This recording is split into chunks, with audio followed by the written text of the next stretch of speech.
திருச்சி திருவெரும்பூர் அருகே உள்ள பகவதிபுரத்தைச் சேர்ந்த கார்த்திக் தாரணி தம்பதியின் 3 வயது மகன் சைலேஷ். தாரணி 2வது பிரசவத்துக்காக மருத்துவமனையில் அனுமதிக்கப்பட்டுள்ளதால் வீட்டில் தாத்தா, பாட்டி மற்றும் அத்தை அட்சயா ஆகியோருடன் சிறுவன் சைலேஷ் இருந்துள்ளான். இந்த சூழலில் சிறுவன் சைலேஷுக்கு அட்சயா உணவு ஊட்டிய போது அவனுக்கு திடீரென மூச்சு திணறல் ஏற்பட்டுள்ளது. இதையடுத்து பக்கத்தில் உள்ள மருத்துவமனைக்கு சைலேஷை அழைத்து சென்று காட்டிய குடும்பத்தினர் மேல் சிகிச்சைக்காக திருச்சியில் உள்ள பிரபல தனியார் மருத்துவமனைக்கு கொண்டு சென்றனர்.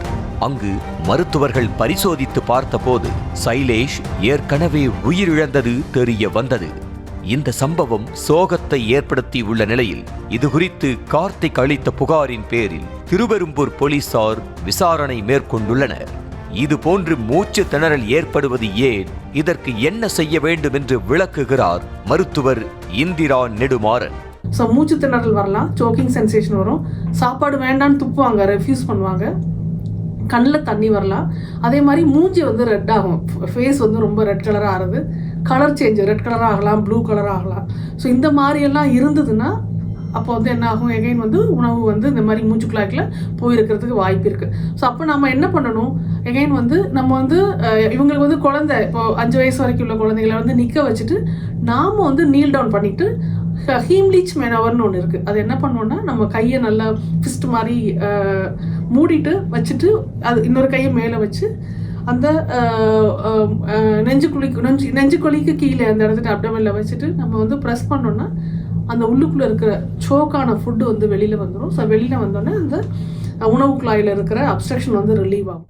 கோவை மாவட்டம் காளம்பாளையம் பகுதியைச் சேர்ந்த ராமச்சந்திரன் லோகேஸ்வரி தம்பதியின் 2 வயது ஆண் குழந்தை பிரித்விக்.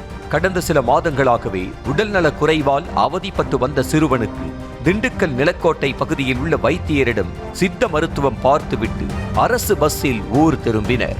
பேருந்து தாராபுரம் அருகே ஒட்டன்சத்திரம் பைபாஸ் சாலையில் உள்ள தனியார் ஹோட்டலில் உணவுக்காக நிறுத்தப்பட்டிருந்தது. இதையடுத்து சிறுவன் பிரித்விக்கு தாய் லோகேஸ்வரி புட்டிப்பால் கொடுத்துள்ளார். அப்போது திடீரென சிறுவனுக்கு மூச்சு திணறல் ஏற்படவே ஓட்டுநர் மற்றும் நடத்துனரிடம் லோகேஸ்வரி விஷயத்தை தெரிவித்துள்ளார். நிலைமையை புரிந்து கொண்ட ஓட்டுநர் பேருந்தை நேராக தாராபுரம் அரசு மருத்துவமனைக்கு கொண்டு சென்று நிறுத்தினார். ஆனால் அங்கு மருத்துவர்கள் பரிசோதனை செய்தபோது பிரித்விக் ஏற்கனவே உயிரிழந்தது தெரிய வந்தது. இதுகுறித்து தாராபுரம் போலீசார் வழக்கு பதிந்து விசாரணை மேற்கொண்டுள்ளனர். இதுகுறித்து பேசிய மருத்துவர் இந்திரா நெடுமாறன் பால் கொடுத்த பிறகு குழந்தையின் முதுகில் தட்டி கொடுக்க வேண்டும் என்கிறார். குழந்தைங்களுக்கு சாப்பாடு வந்து ஃபோர்ஸ் பண்ணி கொடுக்கக்கூடாது, அவங்களே தன்னால் சாப்பிடணும். அவங்க வேணான்னு ரெஃப்யூஸ் பண்ணாங்கன்னா ஃபோர்ஸ் பண்ணி கொடுக்காதீங்க. Symptoms of choking symptoms of வந்து உங்களுக்கு வந்து காஃப் இல்லை ஃபேஸில் வந்து கலர் சேஞ்ச் ஏதாவது இருந்ததுன்னா மீண்டும் வந்து அவங்கள ஃபோர்ஸ் பண்ணி சாப்பாடை கொடுக்காம முதல்ல நீங்கள் நிறுத்திட்டு அப்சர்வ் பண்ணணும், ஏதாவது பிரச்சனை இருக்கா என்னன்னு பார்த்துட்டு அதுக்கப்புறம் ப்ரொசீட் பண்ணணும். நிறைவாக பேசிய மருத்துவர் இந்திரா நெடுமாறன் குழந்தைகளுக்கு எக்காரணம் கொண்டும் கட்டாயப்படுத்தி உணவு கொடுக்க கூடாது எனவும் அவர்களாகவே உண்ணும்படி செய்ய வேண்டும் எனவும் கூறினார்.